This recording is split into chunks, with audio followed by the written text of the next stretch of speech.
Hi everybody, this is Alchemist 2 and I'm back again with another movie review.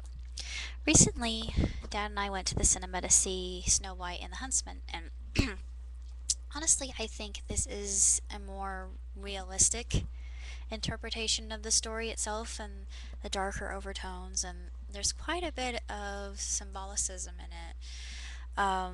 Dealing with the number 3 for one. Um, Also dark versus light, ravens, and I don't know if anybody is familiar with symbolicism of birds, but I wasn't quite sure what the magpie symbolized. Although I do know magpies are very cunning, clever, and resourceful. Uh, Other than that, I think it resembled her freedom, so to speak, and just how the fact that she was a free spirit. And there were some loopholes with the plot, but other than that, and it being just a smidge long and having some moments where it just kind of was stagnant, it was actually a rollicking good film. It was just absolutely spectacular. The cinematography was gorgeous. The CGI, the rendering of the characters, just beautiful.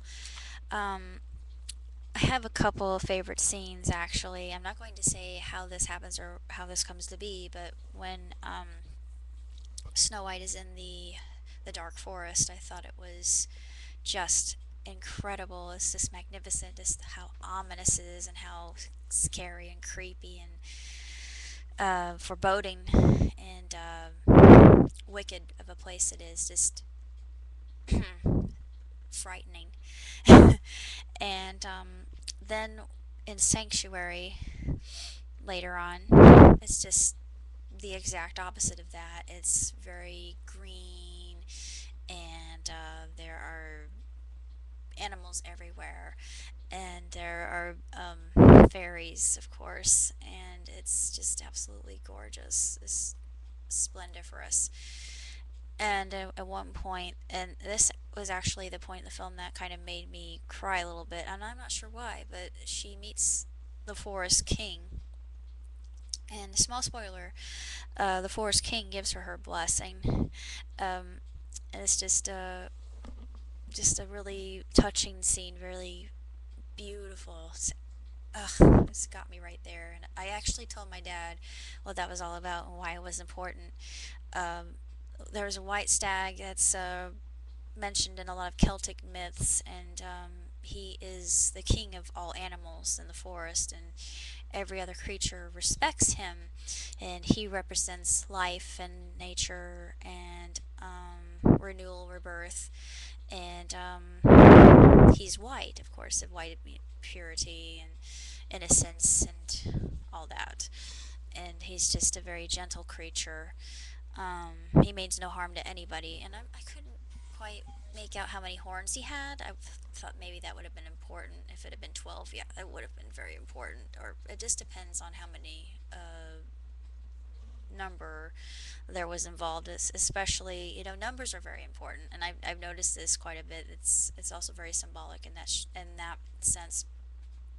Um, I thought that the actor who played the Huntsman was he Christopher Helsmworth. I love him, especially as Thor. I just think that he is a unbelievable actor, and he was just perfect as the Huntsman, and Charlise Theron as Ravenna. Ooh, you just love to hate her. Though it's interesting, I thought she was prettier than Snow White, which was unusual, but I thought that the actress who played her role was also very good, and did a really bang up job, and everybody did marvelously well. I give the movie 2 thumbs up. I absolutely loved it. Uh, 3.5 stars out of 4 because it was a little long and it lagged, and there were some rather gaping plot holes, but other than that, it's a solid film and it's very enjoyable, and I highly recommend it if you're a fan of the original story and you want to see a depiction of what that should be like, and how things should end, but they leave the ending up in the air, and they kind of hint at what you think would happen, but they don't really give you too much to go on. And I'm not going to say what or why, but if you see it, you'll see what I mean. And of course, one of my favorite composers, James Newton Howard, his work is in this masterpiece, and I knew it immediately when I thought, that's Howard. It's gotta be Howard. J&H all the way. Woohoo! And I had a little fangirl cheer in my mind, and I just absolutely loved it. So if you have a chance to see Snow White and the Huntsman, do, because it's definitely worth your time. And just all the magnificence and the artistry of the of the CGI itself is just so splendid, and it truly is. It really is a work of art, and I love it.